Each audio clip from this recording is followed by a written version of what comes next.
By the time this part of the journey begins, the Maldives already feels familiar.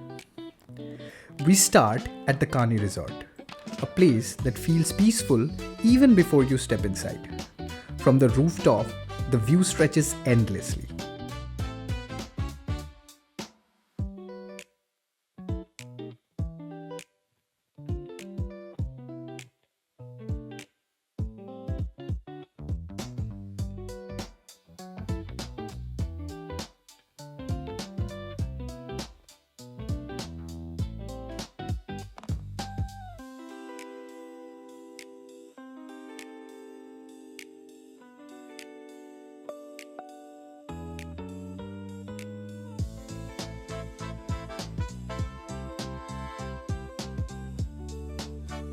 Snorkeling in Maafushi felt like stepping into another world. The moment we entered the water, everything slowed down.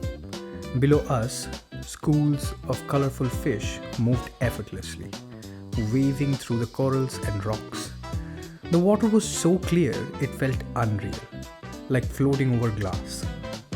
There was no rush though, no noise, just our breathing, the movement of the sea, and life unfolding beneath the surface.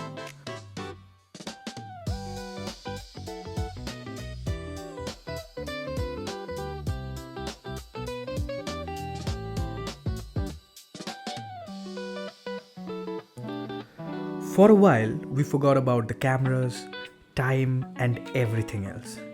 It wasn't loud or dramatic. It was calm, pure, and deeply peaceful. A quiet reminder of why people fall in love with the ocean.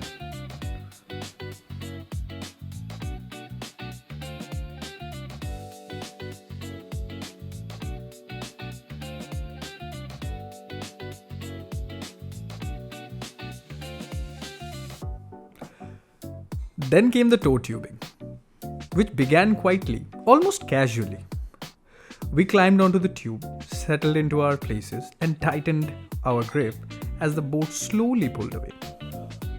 The water around us was calm, the ride was gentle and almost relaxing.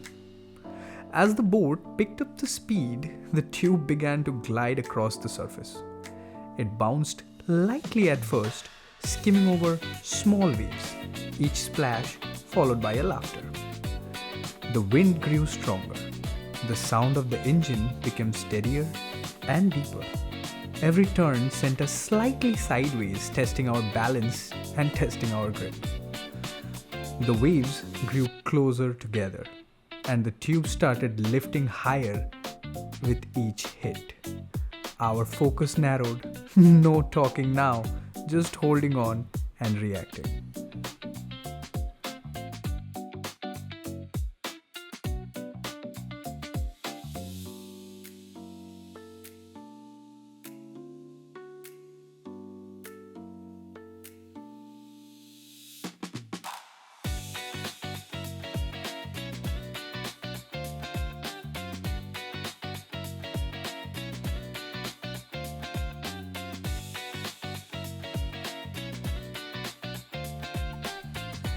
Then came a turn which was sharper than the rest. The tube tilted, slid across the water, and before we could adjust,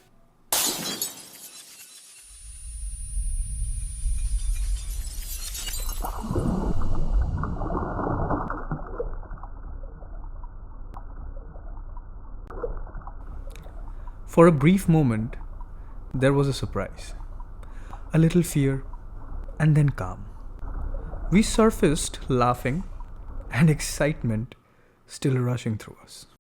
From the water to the sky, parasailing lifted us slowly upward, and with every meter gained, the world below grew a little quieter.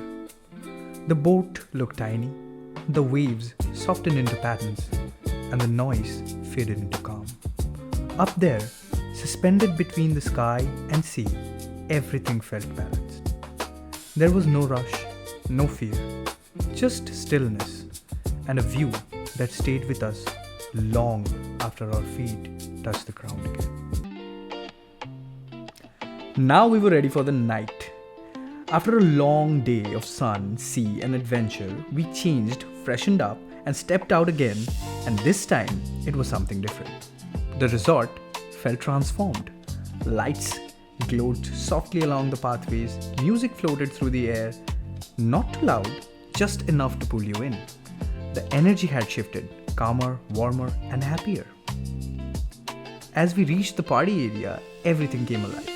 People gathered, laughing, talking, moving to the rhythm. Faces from different countries, different stories, all sharing at the same time. The music slowly picked up, feet started tapping, and then came the dancing. Some moved freely, some shyly, some without any care at all. Under the open sky, surrounded by soft lights and palm trees, it felt unreal.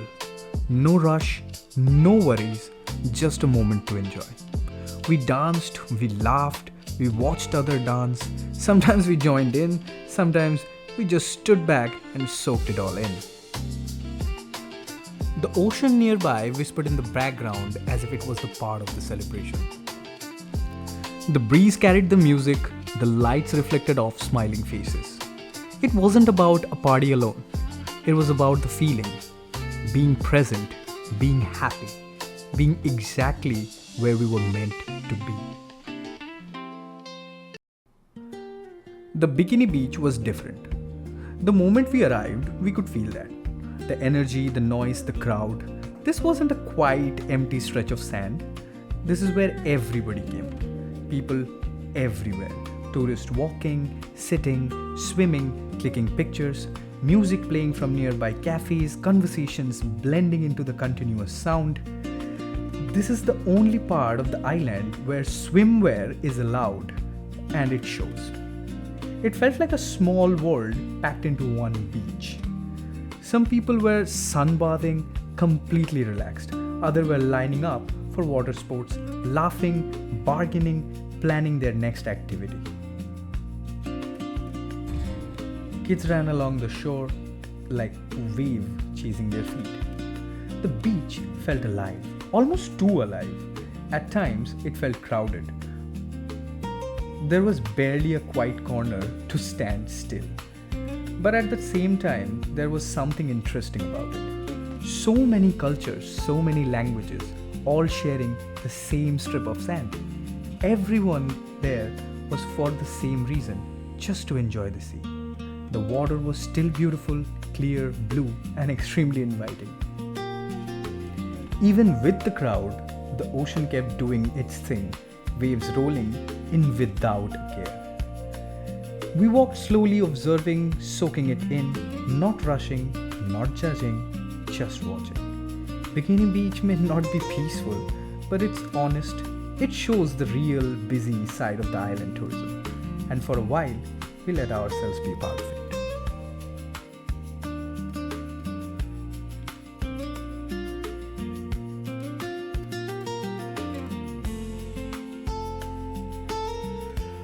The auto safari turned out to be one of the most unexpected part of our journey.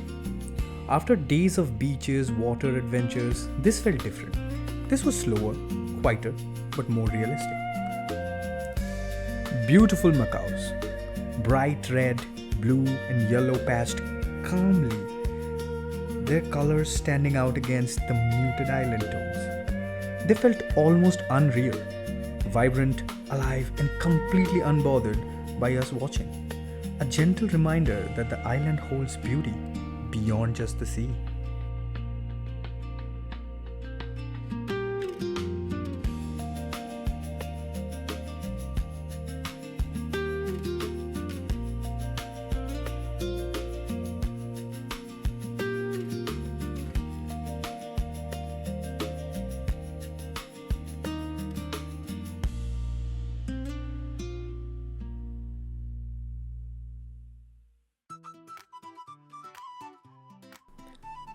As we moved ahead, the surroundings slowly changed. We passed the Maafushi prison. It was solid, silent, and serious. It stood in contrast to everything we had experienced so far. No beaches, no laughter, no holiday energy, just a quiet structure holding on its own stories. The road stretched forward into long, barren land. Wide open space with hardly anything around.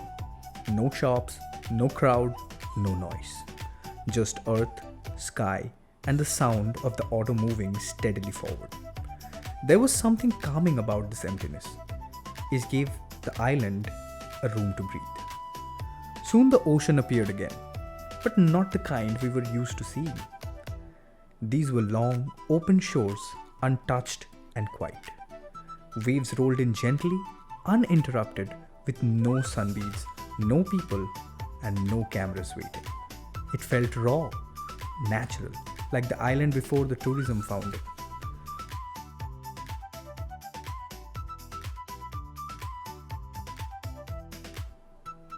The safari then took us deeper into areas where the tourists usually do not go. Narrow roads, simple houses, local walking, talking, living their everyday lives.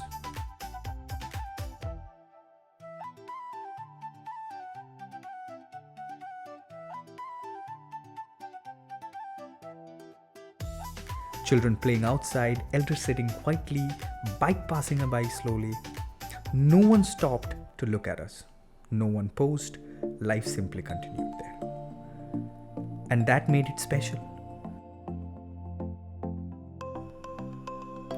This wasn't a place designed to impress anybody.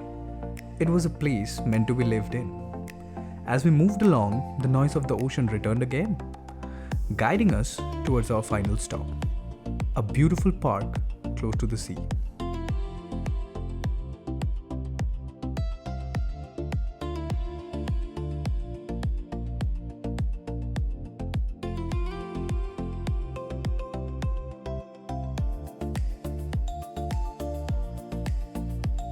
Green spaces opened up, fresh air flowing freely.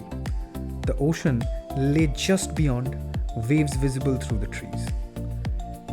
At the heart of the park was a swimming pool, calm and inviting. Families relaxed nearby, kids splashed in the water, conversation flowed easily. It felt welcoming, peaceful, balanced, not luxury, not adventure, just simple island life unfolding at its own pace. As we sat there for a moment, watching the sea and the people around us, it hit us. This was Maafushi too. Not just resorts, not just activities, but real places, real people, real moments, and real connection. The auto safari didn't give us thrill or adrenaline, but it gave us understanding. And sometimes that stays with you longer than the postcard views.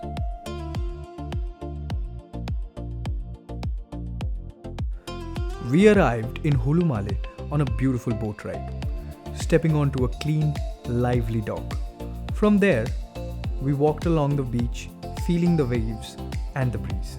Calm, yet refreshing.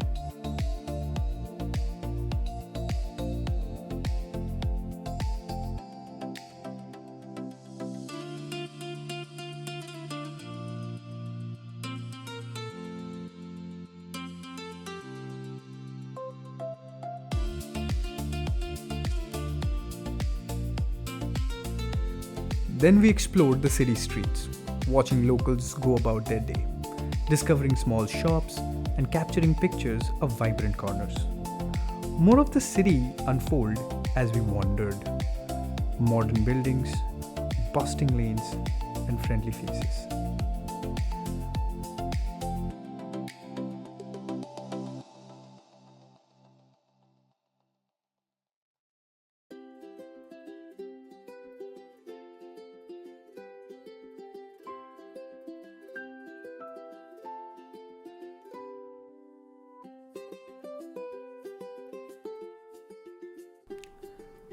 We stopped at a cozy restaurant and cafe, enjoying a quick bite while taking in the local vibe.